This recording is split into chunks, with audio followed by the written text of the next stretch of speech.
Hello, friends. Uncle Marv back with another episode of the IT Business Podcast here in Orlando at IT Nation. These episodes, once again, folks, are sponsored by our good friends over at Thread, giving you service magic for your service desk. Right now, I am joined by Megan Killion, and this is going to be one of those episodes where we don't know where we're going to go. She was here at the conference. I was here at the conference. We talked back in April of this year and thought we would put together a show. Didn't happen. Things got busy. Life got busy. But she found out I was here, saw me on Radio Row, brought me lunch, and here we are. Megan, thanks. It's great to see you, Marvin. Thank you for lunch. You're very welcome. So, one of the things that I should probably start off by saying is that I can't introduce you the way that I thought I was going to introduce you because you sold your agency. I did. And you are now basically a revenue consultant. I'm assuming still for MSPs or for anybody? Still for MSPs and the channel. So It used to be about 90-95% MSPs, and now we're really more 50-50 between the managed service providers and then channel vendors. Okay, so it is channel vendors. Yeah, mostly. Okay, so you're helping Pax8 with their millions? not Pax8. Like Moville is a client. I've worked with worked with a lot of vendors in the space. In particular, my background is very much in infrastructure, so companies like AWS, Cloudflare. I've worked with them in the past. Okay. Do you teach them how to deal with AWS outages that have happened in the last couple of weeks? So that's not like recently, but I have helped navigate PR around outages in the past on both sides. So I've helped someone who has had a downtime or an outage, and I've also helped other CDNs and infrastructure companies take advantage of ongoing outages to kind of bring more clients over to themselves when they better. So you know what? I've not really thought of that. Of course, most companies have to at least announce something, but what type of PR really goes around those types of things? We know it's not the company's fault, it's AWS, but yeah, so the customer doesn't care. They're going to blame you. Yeah, legally, they have to provide their clients according to their SLAs the outage breakdown, right? So they have to give them information around like what happened, why this happened, and what they're going to do to prevent it in the future. And then on the PR side, it's much more around, a lot of times, education.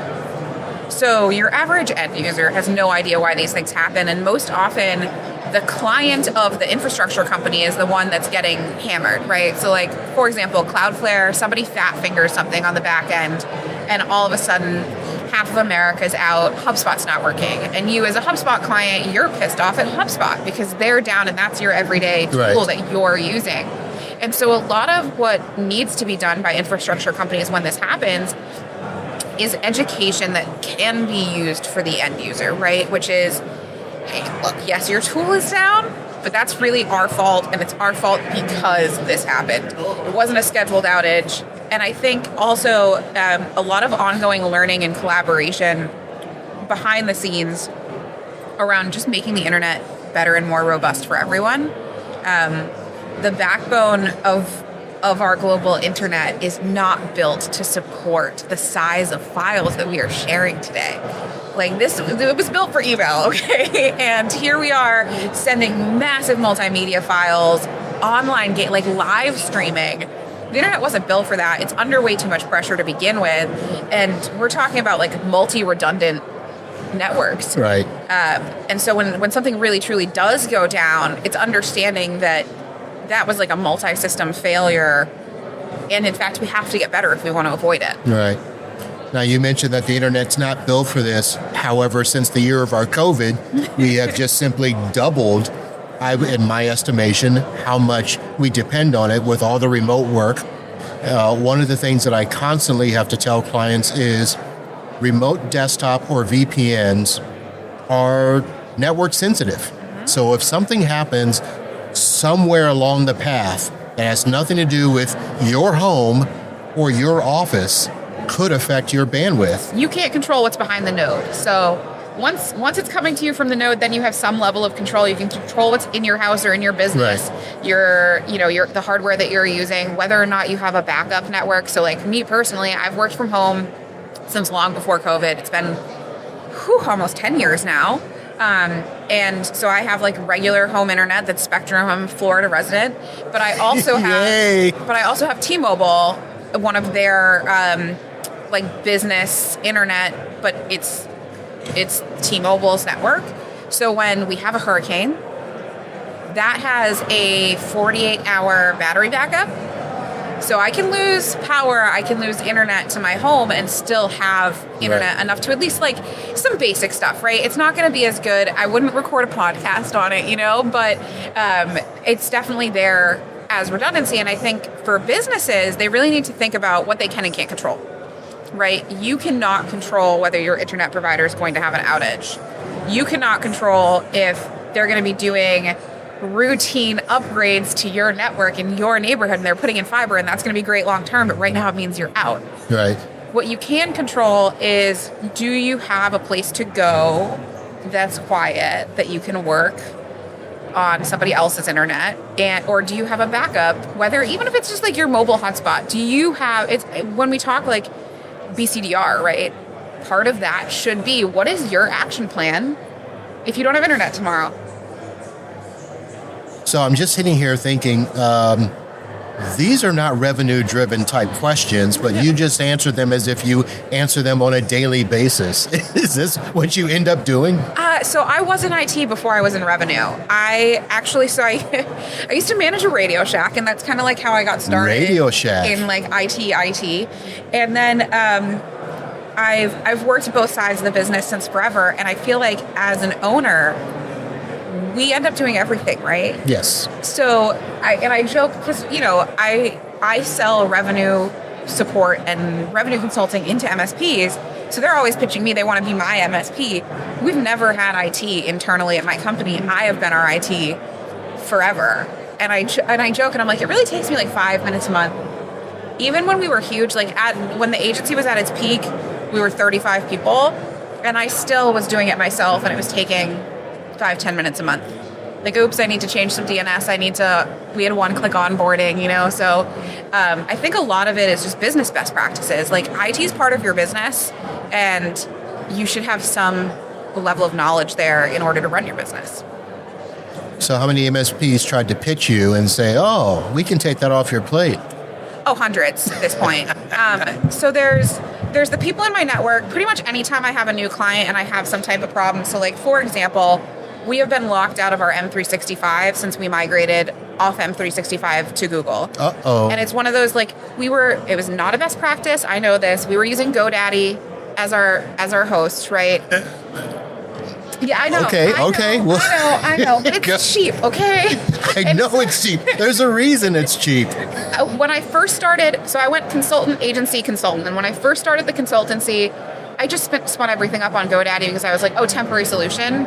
And then we scaled really rapidly, and we were stuck kind of in that M365 environment. And when we migrated off to Google, it's still got that sort of like ghost M365 shell account. So if you send me something in SharePoint, it's like log in, it pulls that old account and then won't let me in. And so like every time that happens, a client will be like, we could fix that for you if we were your MSP. And I'm like, it doesn't bother me that much. But it bothers us. But we also I get tons and tons of inbound from managed service providers that are not really in my like network. A lot of offshore, but also just a lot of people who are doing the spray and pray method. And it's very educational for me and for my team, because when we answer our phones, I would say that like 1 in 5 of our calls where someone's pitching us they're pitching us IT. And I'm like, this is embarrassing. You must not have looked at my website, because 1, like we have no need for it. And 2, if I did have need for it, I would definitely reach out to a client and ask them for help before you random person. We had a call my office on Monday. Kim happened to be out. I answered the phone, and it was a company pitching me IT services. And I said, we don't need you. Do you not realize that we provide IT services too? And they're like, oh, well, we can be your MSSP. And I'm like, I already have several MSSP partners. I'm huge in the channel. No, thank you. But you are right. There are lots of emails in my inbox. Mm-hmm. People pitching me services. Yeah, email, LinkedIn, phone. And I think when we're looking at, hey, what is wrong with revenue acquisition in the channel right now? It's a huge part of it. Like, people are annoyed before you even get to the conversation, because if you are getting calls pitching UIT, imagine what the average like small business owner is getting. They're not an IT company. Right. They're getting even more. And it's annoying. At some point, you're like, dude, I just don't need this service. So let me ask this. In terms of both marketing, revenue, and the new age of AI, the thought is that we're supposed to be able to get smarter at identifying good, qualified leads, but it doesn't seem like that. It seems as though we're just shoving everything through a big old fire hose. Yeah, I think one of the challenges for managed service providers when it comes to sales, as opposed to most other industries, is that there are very few MSPs targeting enterprise, right?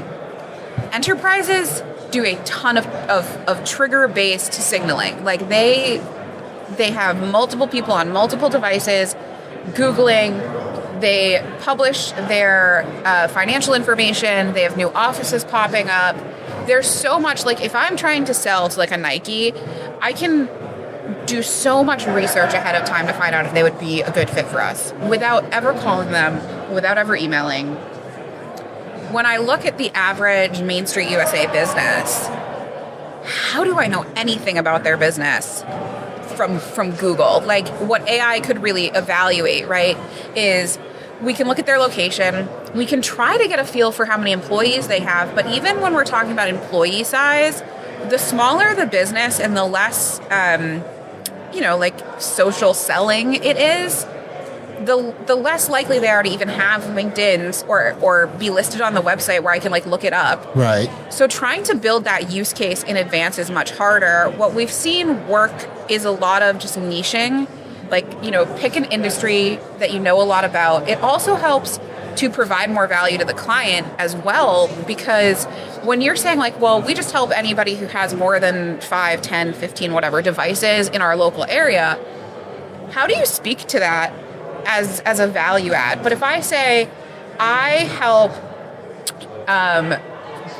individually owned doctors' offices that have at least 3 locations anywhere in the US, then I can get much more specific about the stack that they have, right? So I know that they're going to have like a patient portal.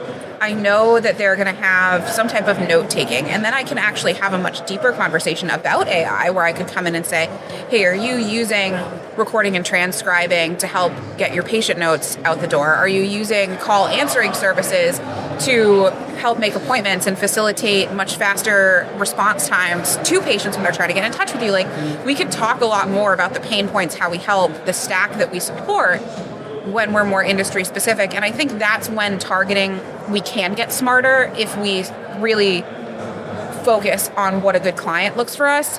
I think the challenge is that most MSPs think about a good client in their own mind, like what makes a good client to them, to their service desk, which is like someone who pays their bill on time, doesn't put in too many tickets, is a certain size or shape. But that's not really how your prospect thinks, how your clients think about themselves. They probably identify a little bit at their business size, but probably more likely their revenue size than their business size. And they think about the industry that they're in, where they sit in that industry. They may be extremely niche, or they may be a little bit more broad. Like, they may just say, I'm an insurance agent. Or they might say, I am an AI-powered insurance agent that only services these 3 industries, right? So I think a lot of it is just understanding how your ideal client self-identifies, and then you can use AI to get better at targeting that by looking at websites, social media, any type of PR or media that they're doing. But even then, a lot of the MSPs that are doing those like hyper small, hyper local businesses, AI is not the answer to your sales problems. Like, the answer to your sales problems is probably going to be networking and going to events and being in your community. Right. But what about using a lot of the databases out there to get access to some of this information? Now, granted, a lot of those databases you got to pay for. And they're fallible. But I'm assuming there's got to be a better way to use those databases. And granted, you're right, they're fallible. People can put in whatever they want to some degree. Revenues aren't necessarily correct. An example of that, post-agentic becoming like standard, right? So your Pro GPT account can now do agentic, right? So you could give your GPT a login to your state's local government bidding site, and it could then pull everyone who's bidding on a government construction project. And if you wanted to have a talk track around like CMMC 2.0 or around compliance or around how you help, like that is a very good way to do that. Another one would be if you work in compliance heavy industries and you wanted to pull mandated reports in your state for cybersecurity incidents, right? Any of the industries where they are mandated to have to report. Medical is one of those, right? Like the HIPAA violations, you can go and look that information up. AI can do that for you. Right. When we talk finances, we are really dependent on accurate reporting, which your average sole proprietor, LLC, good luck finding my financials, you can't. So that's a challenge, right? But if you are selling into corporations, if you're selling into companies that are required to provide that information, you could look it up. There are a lot of tools out there, like Apollo.io is one that we use it is scraping the internet to find as much information as it can, and it actually has AI built into it. You could plug it into your own GPT, but you might as well just use the interface that's in there, where you can kind of like waterfall cascade search criteria. And so you can do something like, I can say, hey, go tell me if this company is really a dentist's office. Look for these keywords. Because what ends up happening in most of those databases is often when we file our business for the first time, we just pick the code that just makes the most sense at the moment, right? Over time, that may change. It also may just not be accurate. But people don't go back and change that code. No, nobody goes back and changes it. So like when you search in Apollo for healthcare providers, you're going to get a ton that are not. In like we see it the most when we look at like finance, insurance, those types of things. Attorneys, legal. Yeah, it's just, they filed as one thing when they started and they never went back and looked. And so we get a lot of false positives. So the AI can go and you can say, hey, go look at their website and tell me what they actually do and return back whether that's what they do. Right. And you can take it a step further and say, hey, based on, and you kind of build your ICP into it. So, based on my ICP, which is I really help finance companies that have at least 6 brokers, because then they make more, and they have these pain points or whatever. If you look at their website and their latest like press releases and their social media profiles, what evidence do you have that they might be a good fit for us? And this is what we help with. And the AI can do that. If you build the algorithm or the scorecards, like we built Excel spreadsheets forever ago that score how good of a lead someone is, right? And so you can take that information, feed it to the AI and say, based on everything available about this company that you can find, how would you score them? And then you can use that to sort your outreach, which is another challenge, especially for those that have broader markets, is how do I even decide who to call? Right? Like I'm not gonna call 5,000 companies. But that's, if I just look at the data, like the database and I just put my filters in, wow, that's how many companies are probably going to show up. So prioritizing that also by the efficacy of the data. So you can say, hey, only show me results where there's a phone number that we know is correct, there's an email that we know is correct, and it meets these criteria, and prioritize it based on who's most likely to respond to me. Right. All right, that sounds like a lot. So 2 questions that come up, one going back a little bit. When you talked about giving ChatGPT a username and password to a site, how does that work now? Because a lot of sites are forcing us to do, CAPTCHA. either CAPTCHA or the one-time password or even MFA, we can't give ChatGPT to our MFA. It really depends on what security barriers they have in place. There's certainly ways to skirt some of them, and others there's not, at least not that I know of. Right. But also, often you can just export data, right? So worst case scenario, you log in yourself, grab it, you export it, you give it to ChatGPT to analyze, which I think is, when we talk about the things that AI is really good for, analyzing large amounts of data is one of my favorite ways to use both Gemini and ChatGPT, is to say like, hey, I have this spreadsheet of 10,000 contacts, clean out everyone that doesn't have a direct line, because I'm not going to call general phone numbers, clean out everyone who the email is a catch-all email address, like hello at or about at or whatever. Right. And then prioritize based on, these 5 things, right? Have they had a recent cybersecurity incident that we can find?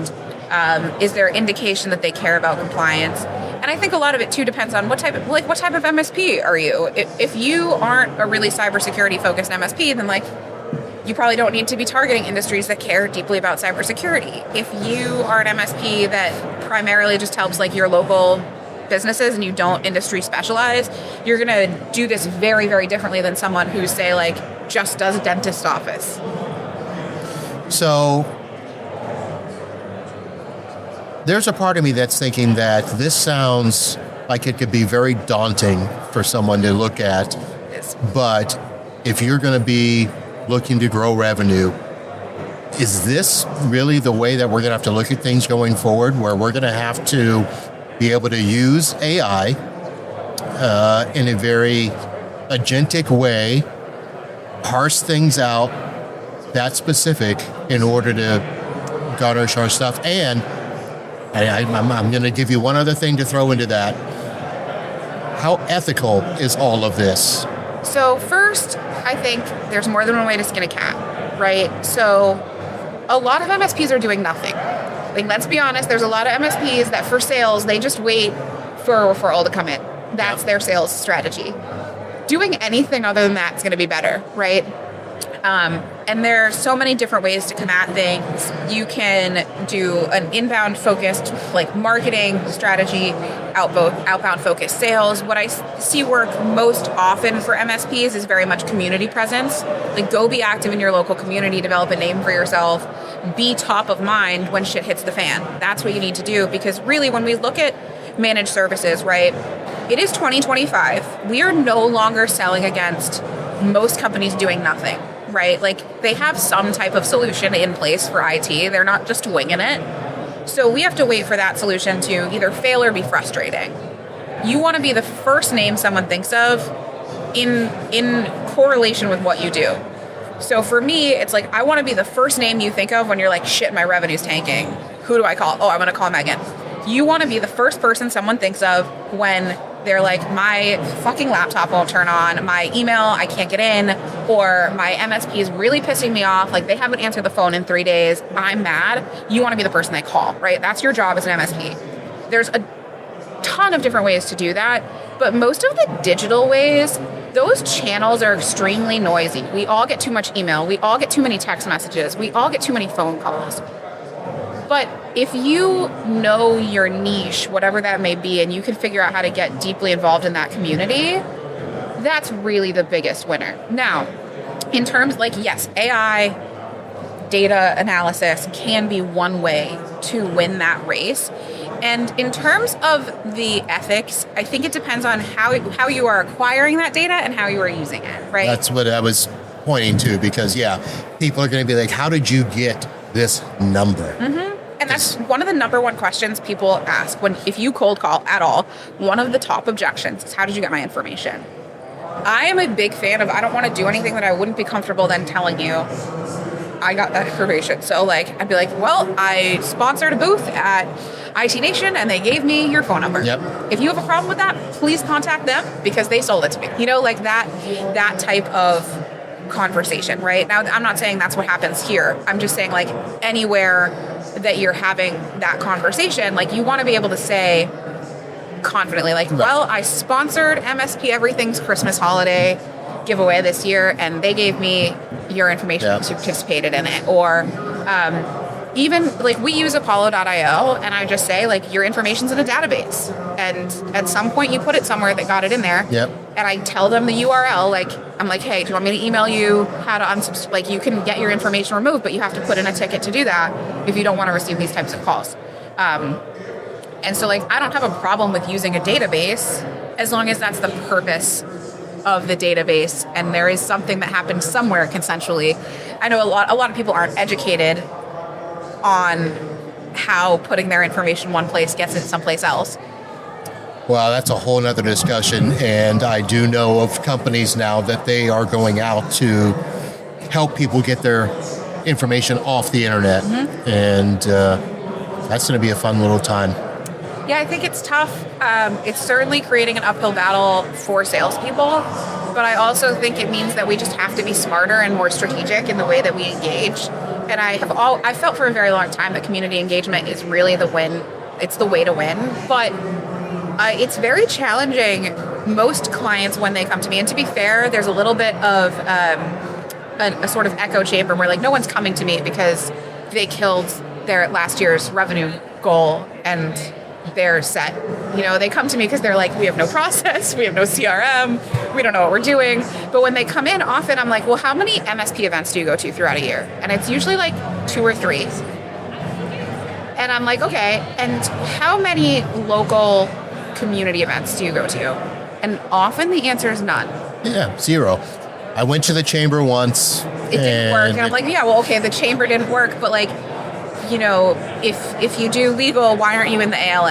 And to be fair, the ALA takes about 3 years to get you return on investment. But once you hit that, I mean, I have clients that are getting 12 to 13 leads a month out of their ALA involvement. Oh, yeah. I got a lead because I took one of my attorney principals to an ALA event. Yep. And they're like, that was the best thing in the world. So now I get referrals from them just because I took them. Yep. So that was very interesting. I think a lot of it, and also like, I think a lot of MSPs rely on referrals to just happen by doing a good job.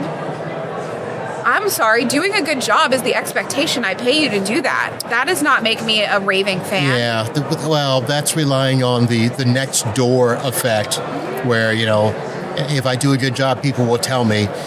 And I'll be honest, people aren't going to next door to look for their IT specialist or MSP. No, and also, other people don't think about you that much. Like, especially when you're just doing a job for them that they pay you to do. The expectation is you're going to do a good job and you're going to make them happy.